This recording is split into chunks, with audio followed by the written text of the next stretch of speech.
Police যখন আমাদেরকে এখানে আনছে তখন আমরা এখানে নিরাপদ না।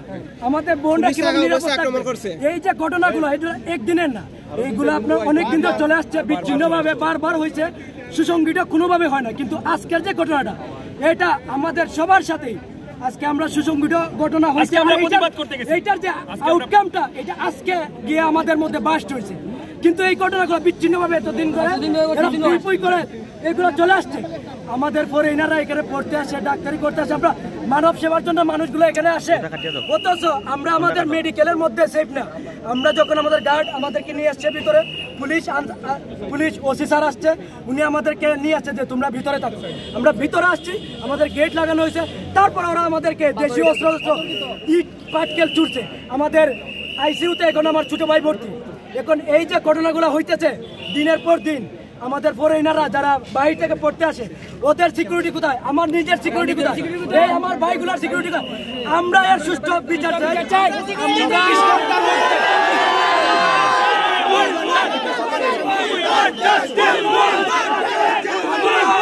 এখানে পয়েন্টে ছিলাম তখন হলো আমাদের উপরে ওরা হলো যে আমাদের ফ্রেন্ডের সাথে ওরা সেক্সুয়াল হ্যারাসমেন্ট করছে। তো ওইখান থেকে পরে আমাদের ভাইয়াদেরকে বলার পরে ওনারা যায় ওনাদেরকে বোঝানো চাইছে যে আপনারা এই জিনিসটা যে করছেন এই জিনিসটা ঠিক হয় নাই। তো ওনারা মানতে রাজি না। ওনারা বলে আক্রমণ করার পরে আমরা আমাদের এখানে চলে আসছি। এরা ওইখান থেকে এখানে এসে আমাদের উপরে বড় বড় দিন ছুড়ছে। ওরা দেশীয় অস্ত্র ছিল, রড ছিল, আমরা দেখছি ওরা আমাদের হাতে দেশীয় অস্ত্র ছিল, রড ছিল, অনেক কিছু ছিল।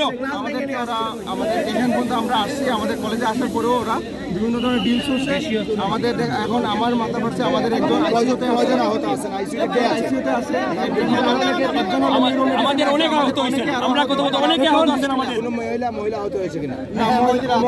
মহিলা আমরা ওই সময় আমরা ভিতরে নিয়ে যাবো, বাইরে যারা ছিল তারা ইন্টারভিউ করছে, এই ফিমেল যারা তারা প্রতিবাদ জানাচ্ছে। আর এটা সহ্য করা যাচ্ছে না। আমি যেহেতু ওসি সাহেব দায়িত্ব নিয়েছেন যে আমাদের চিহ্নিত যে সন্ত্রাসী আছে, যে এই যারা এইসব কাণ্ড করছে তাদেরকে উনি গ্রেপ্তার করে অনতিবিলম্বে আইনের আওতায় আনবেন, সেহেতু আমি এই দায়িত্ব ওনাকে দিচ্ছি যাতে উনি আমাদের নিরাপত্তা নিশ্চিত করেন।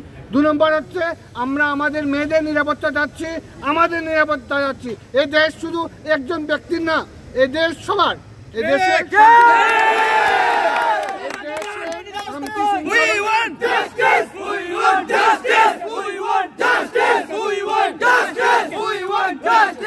শুনো, তোমাদের যত দাবি সব দাবি আমাদেরও।